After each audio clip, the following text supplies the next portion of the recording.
Muriseko muri Zimbabwe amanisha mwari kumatimana enyika kwamungave muri muzuva ranhasi anova iye 31 January 2026 apo muri Zimbabwe tichitarisa pamwechete nekuongorora kuti chiko chiri kutora nzvimbo munyika yedu yeZimbabwe pamwechetewo nedzimwe nyika dzakatikomberedza. So kana kari kekutanga muri Zimbabwe kusvika pano paZimstream TV, just like, subscribe, then turn on the notification bell so that you will never miss any video, so that you will never miss any update. Muri Zimbabwe muzuva ranhasi panguva ino takubatirai update maringe nemashoko atasangana nawo isusu paCrime Watch. Zvichinzi izvo ma-individuals ari kusapota VP Chiwenga kana kuti ma-individuals vari kuita voluntarily supporting VP Chiwenga vava kufesa ma-threats.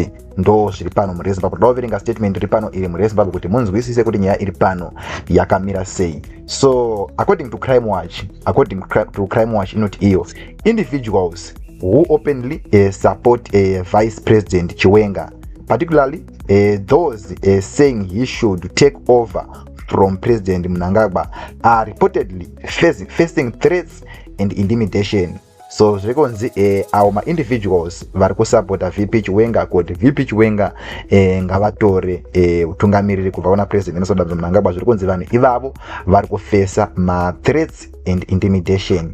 Ndo zviri panapa. So these threats are said to be coming from other ZANU-PF members who strongly support the 2030 agenda and do not agree with any leadership change before then.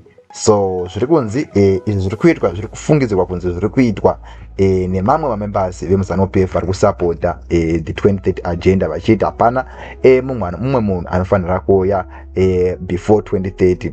Ndo zviri pano. So zvikunzi those group iri kusapota 2030 agenda ndo iri kuita sei ndiyo iri kufambisa mashoko iwawo intimidation and threats. So as we are seeing Isaac Komichi, ndo this picture rabva rasendwa naIsaac Komichi achisanangura zvakaitika ari achiclaima kuti ndizvo zvakaitika kwandiri. So according to Isaac Makomichi here, Isaac Makomichi anoti this is what is happening in Zim under the Second Republic. Security sector must stop this. Vanhu ngavasungwe ava. Once waisa message mugrupu supporting VP Chiwenga unobva wapiwa ma-threats erufu, ekusungwa o kunyangariswa. Apa ndangoisa post commenting about VP Chiwenga's dignity inoita kuti vafarirwe. Imhosva here iyoyo inga vamwe they post vachirumbidza ma-minister o vamwe yazova division because ndataura about Chiwenga. Pane akamboona ndichituka His Excellency ED kuti ngavabviswe, saka why abusing us? So tikatarisawo zvakare muri Zimbabwe pazvanga zvataurwa naIsaac Makomichi, zviri kunzi inini niIsaac Makomichi handina kumbobvira ndati President Emmerson Mnangagwa ngavabviswe, asi ndanga ndichingotaura maringe nedignity ina VP Chiwenga, asi ndazonzi inini ndiri kuita zvakaipa. So toda kutarisa panapa kuti as we are seeing statement rakanyorwa iro naIsaac Makomichi, anonyora iye anoposta zvakare nethis picture paaccount pake iye Isaac Makomichi. So this group aratidza kuti ari mugroup rakanzi team 1 ZANU-PF 2028, team 1 ZANU-PF 2028. Ratidza kuti ndiro group raari. So zviri kunzi izvo musi wauchadhonswa guvhu woverenga ma-articles ako ese awakatumira uchima translator kuchinyanja uchanakirwa. Ndo zvinotaurwa neumwe, ndo zvakasenderwawo mugroup achiti aiwa ndo zvandakasenda pandakandasenda izvi ndakasenderwa zvinzi aiwa musi wauchaverenga mameseji ako ese wauchanzi aiwa translator maonini iwawo uchapinda panguva yakaoma. So ndo first update muri Zimbabwe yatanga takubatirai muzuva ranhasi. Panapa toda kumbotarisa kuti pane this message yataurwa naAdvocate Nelson Chamisa muzuva ranhasi concerning the word of God. Toda kungoverenga tiona kuti Advocate Nelson Chamisa vari kuti chiko hiye pa this new post yavabva kuposta panapa. So fulfilling the assignment, our Lord Jesus Christ did something unexpected on the Sabbath. He healed and restored the man whose right hand was withered. Jesus was neither ashamed or afraid to fulfill his assignment. He healed the man, fully aware that his enemies would use this act against him.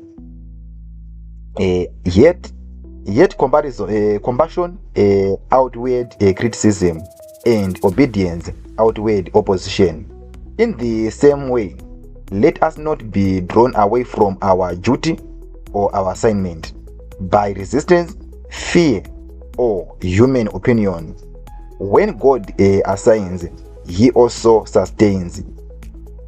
Let us also remain faithful to our calling, unmoved by resistance or criticism. Ndo zvinopostwa naadvocate Nelson Chamisa here, as we are seeing vachiti aiwa Jesus akahila the crippled man mune muzuva reSabata. Aiziva kuti vanhu vachamutaurira zvinhu zvakaipa, but iye chinangwa chake changa chiri chekuda kufifila assignment. So tikatarisa ku left side kune this summary this message advocate Nelson Chamisa, and is saying Nelson Chamisa's post interprets Jesus Sabbath healing in Luke 6:6. Luke chapter 6 from verse 6 to 11 as a model for unwavering commitment to oneness, a divine purpose, prioritizing compassion over criticism. So aya vangati koshe sei compassion over criticism, because vanhu vachava vachicriticize zvikanzi as Zimbabwe's leading opposition figure and former MDC Alliance President Chamisa frequently merges Christian teachings with calls for resilience amid political challenges like disputed 2023 elections. The message is timing on Sabbath, and supportive replies from followers highlight Chamisa's role in fostering spiritual solidarity within his base, sustaining morale against a government opposition. Ndo zviri panapa muri Zimbabwe zvatiri kuona, ndo zvinopostwa naadvocate Nelson Chamisa. This message is clear apart interpretation inopodiwa. Toda kutarisa macomments, only 2 comments kuti vanhu vanga vachiti chiko concerning this message. Don't go verenga macomments maviri chete before we close the video. Zvikanzi blessed Sabbath, the citizens president, we are not going to be moved by criticism, we are going to win against evil. Ndo zvinotaurwa naAmos Chibaya, and we are saying a nation advances when compassion outweighs politics and responsibility defeats pressure. The assignment is to save the people, not to please the powerful.